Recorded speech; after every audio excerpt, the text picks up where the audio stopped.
Hello everyone, welcome to getting point. I hope you guys are doing well. हमने data structure and algorithm का कोर्स शुरू किया है।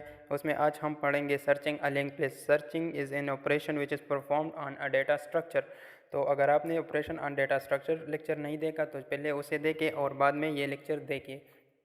एक लिंक्ड लिस्ट क्या होता है उसे हमने डिटेल से पढ़ा था, उसकी थोड़ी सी मैं आपको ओवरव्यू दे देता हूँ कि इसमें दो आपके साथ अरे होते हैं। एक होता है इन्फो पार्ट और दूसरा होता है लिंक पार्ट, जो कि पॉइंटर कैरी करता है। And pointer is actually the address of the next information. तो सपोज़ हमारे पास अरे की जो भी डेटा है वो है ABCD। सपोज़ इसमें रेंडमली मैंने ये वैल्यूज़ स्टोर कर लिए। पहले वाले को मैंने एड्रेस दे दिया 101, दूसरे वालों के दे दिया 102, दिस इज़ 103, और इसी तरह सारों को मैंने एक एड्रेस असाइन कर दिया।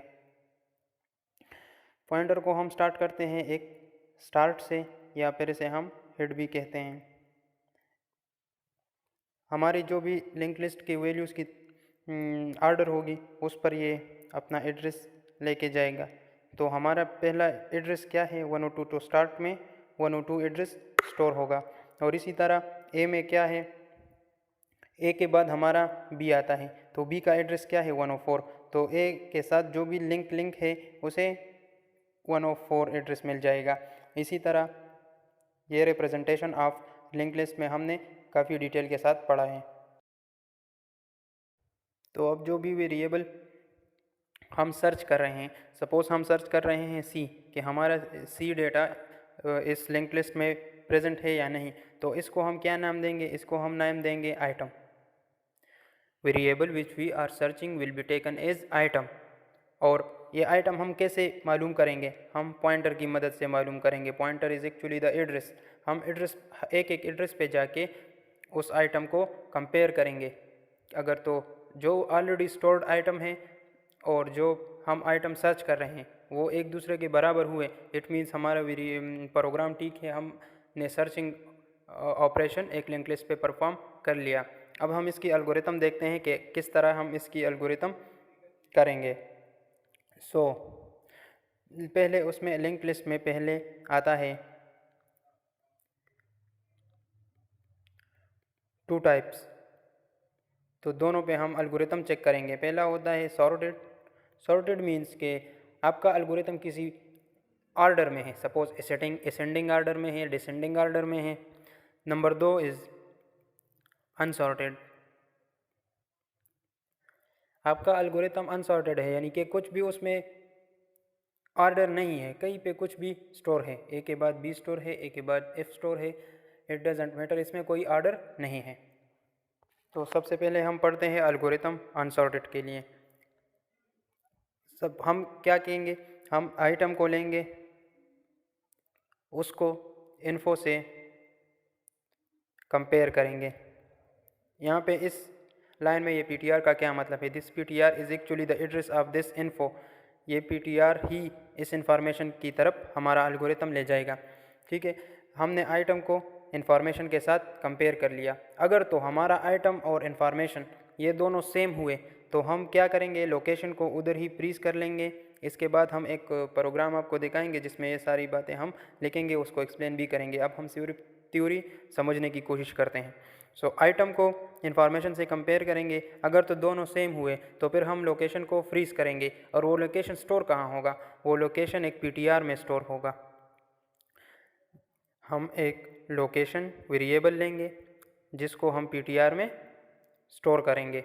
तो इस PTR में जो भी उस वक्त की लोकेशन थी, सपोज़ उस वक्त की लोकेशन इसमें थी 101, तो हमारे इस लोकेशन वेरिएबल में 101 स्टोर हो जाएगा।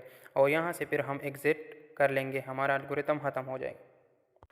अब सपोज़ हमारा आइटम और इन्फॉर्मेशन दोनों सेम नहीं है, यानी कि हमारे आइटम और इन्फॉर्मेशन में जो भी वैल्यू स्टोर है वो सेम नहीं है, तो हम क्या करेंगे, हम फिर पॉइंटर को आगे ले जाएंगे, दूसरे नोड पे ले जाएंगे। दूसरे नोड पे किस तरह हम ले जाएंगे, हम PTR को लिंक करेंगे, किसके साथ, PTR के साथ। ये पॉइंट पिछली वीडियो में हमने काफ़ी डिटेल के साथ ट्रेवर्सिंग ऑन लिंक्ड लिस्ट में काफ़ी डिटेल के साथ पढ़ा है, ताकि कि ये कोड किस तरह काम करता है, तो आप वो पहले देख लीजिए। तो जब ये PTR इसके साथ लिंक हो जाएगा तो अब इस PTR में अगले वाले इंफॉर्मेशन की वैल्यू आ गई, उसका एड्रेस आ गया। तो अब ये नेक्स्ट पे चला जाएगा और इसी तरह हमारा कोड चलता रहेगा। अगर लास्ट में हमें कोई भी रिज़ल्ट नहीं मिला तो हमारे लोकेशन वेरिएबल जो कि हमने अभी पहले बनाया था उसमें क्या स्टोर हो जाएगा, उसमें नल स्टोर हो जाएगा, यानी कि हमारे पास कोई भी ऐसा वैल्यू नहीं है जो कि हमारे आइटम के साथ मैच कर रही है। हमने जो अभी थ्योरी पढ़ी उसको एक कोड में समझ लेते हैं। कि पहले स्टेप में हमने क्या करना होगा, हमने PTR को स्टार्ट से स्टार्ट करना होगा। स्टार्ट में जो भी वैल्यू पड़ी है वो PTR को असाइन करनी होगी। उसके बाद एक वाइल लूप लगाना होगा जिसमें हमें लिखना है कि PTR is not equal to null. जब तक हमारा PTR नल के बराबर नहीं हो जाता तब तक। लेकिन अगर ये इसी स्टेप में नल के बराबर हुआ PTR में कोई वैल्यू नहीं है तो ये आएगा F पे। अच्छा, अगर F item is equal to info in PTR में जो PTR हमने स्टार्ट में असाइन की है वही PTR में जो भी इंफॉर्मेशन पड़ी है उसको हम कंपेयर करेंगे आइटम के साथ। अगर आइटम वो उसके इक्वल हुआ तो यह नेक्स्ट कोड पे चला जाएगा। लेकिन फिर क्या करेगा, अगर इसमें ये स्टेटमेंट फॉल्स हुआ यानी कि item is not equal to info PTR तो फिर ये एल्स पे जाएगा और एल्स पे PTR is equal to link PTR करेगा, यानी कि PTR को एक नई नोड की वैल्यू असाइन करेगा और PTR आगे वाली वैल्यू पे चला जाएगा। आज के लिए इतना ही और पिछले लेक्चर्स देखते रहिए, क्योंकि जब तक आप पिछले लेक्चर्स नहीं समझेंगे तब तक आप ये भी नहीं समझ सकते। तो आई होप आपको कुछ समझ में आ गया होगा और मिलते हैं अगली वीडियो में।